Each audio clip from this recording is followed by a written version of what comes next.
হায় রে বাঙালি, ক্রিকেট খেলা দেখবা আর খালি আমার মতন এই যে চুল অর্ধেক এরকম আউট হয়ে যাবে। ঠিক আছে ভাই, ক্রিকেটের এত ভক্ত ছিলাম আর এখন মানে ক্রিকেট হাইরে গেল, এখন আর খারাপ লাগে না।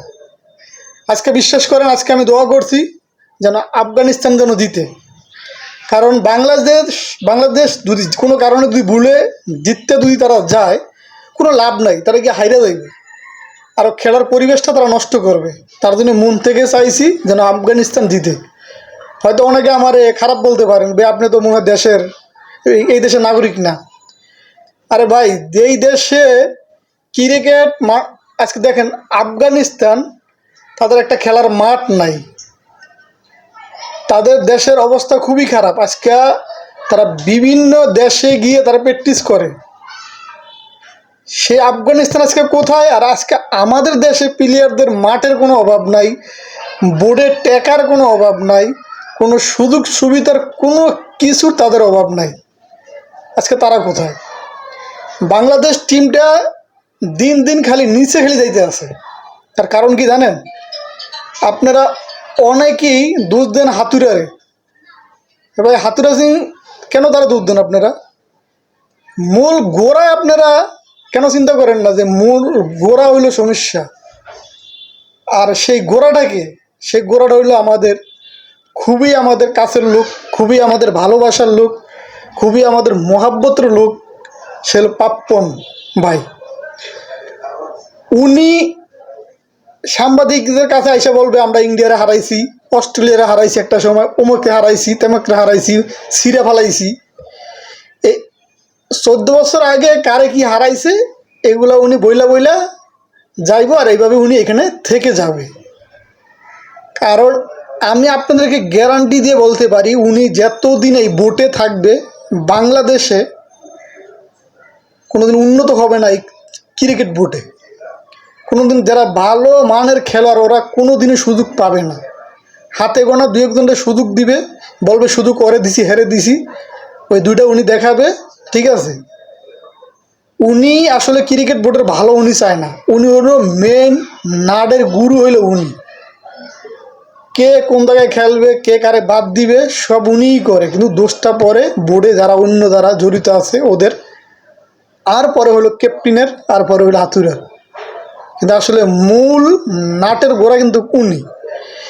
বাংলাদেশ ক্রিকেট বোর্ডকে বাঁচাইতে হলে, বাংলাদেশের ক্রিকেট বোর্ডকে শক্তিশালী যদি করতে হয়, এই পাপ্পনকে আগে হারাইতে হবে। শুধু পাপ্পনকে হারাইলে যে বাংলাদেশ ক্রিকেট বোর্ড উন্নত হবে, ভালো হবে, তাও না ভাই। এই ক্রিকেট বোর্ডে এই পাপ্পনের সাথে যারা জড়িত আছে, যারা পাপ্পনকে বুদ্ধি দেয় আর পাপ্পন তাদেরকে বুদ্ধি দেয়, তাদের সবাইকে এখান থেকে সরাইতে হবে। ওনার কোনো গোড়া, কোনো শিকড় এখানে রাখা যাবে না।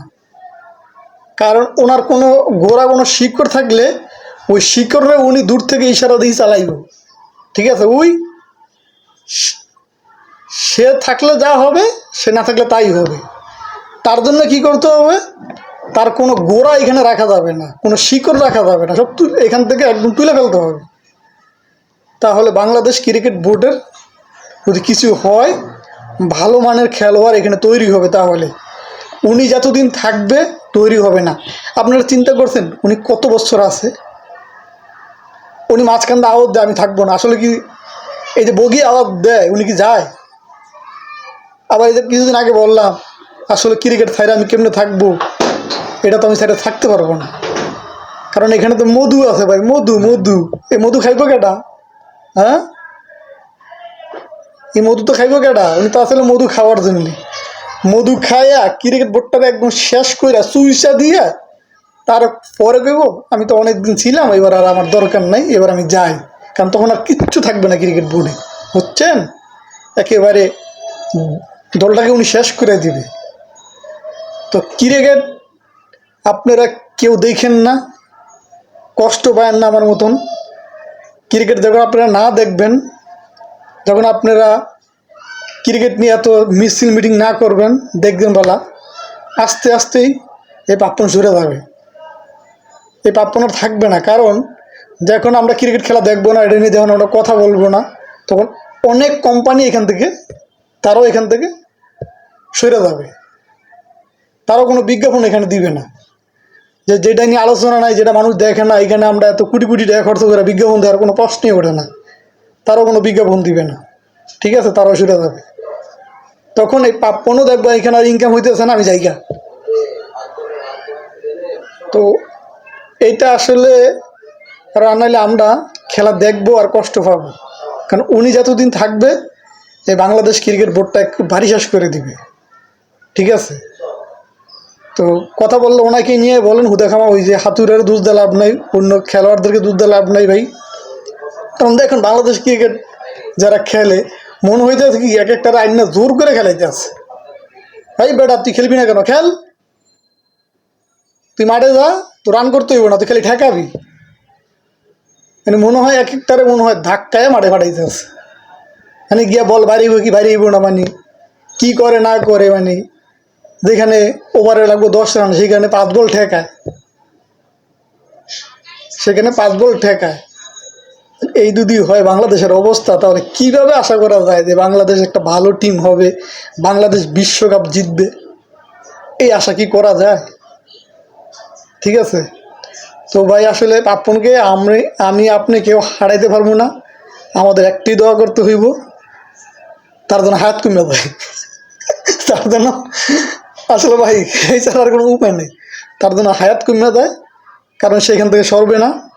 তার হায়াত যেন আল্লাহ শর্ট করে দেয় আমার লেগিয়া, এবং তার সাথে যারা জড়িত আছে, যারা এই ক্রিকেট বোর্ডটাকে শেষ করে দিতে আছে, তাদেরকে যেন আল্লাহ পাক হায়াত কমাইয়া দেয়, তাহলে ক্রিকেটটা উদ্ধার হবে, এছাড়া আর উদ্ধার হবে না।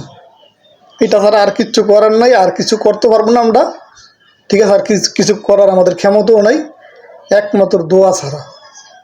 ঠিক আছে, এতদিন দোয়া করছি ক্রিকেট বোর্ডের জন্য, যা হ্যাঁ আল্লাহ যেন দিতে পারে। এখন দোয়া করতে হইব যেন ক্রিকেট বোর্ডের সাথে যারা জড়িত, এই পাপ্পনের গ্রুপ যারা আছে, পাপ্পন সহ, তাদের জন্য দোয়া করতে হইব যেন তাদের হায়ারটা যেন কমে যায় খুব দ্রুত।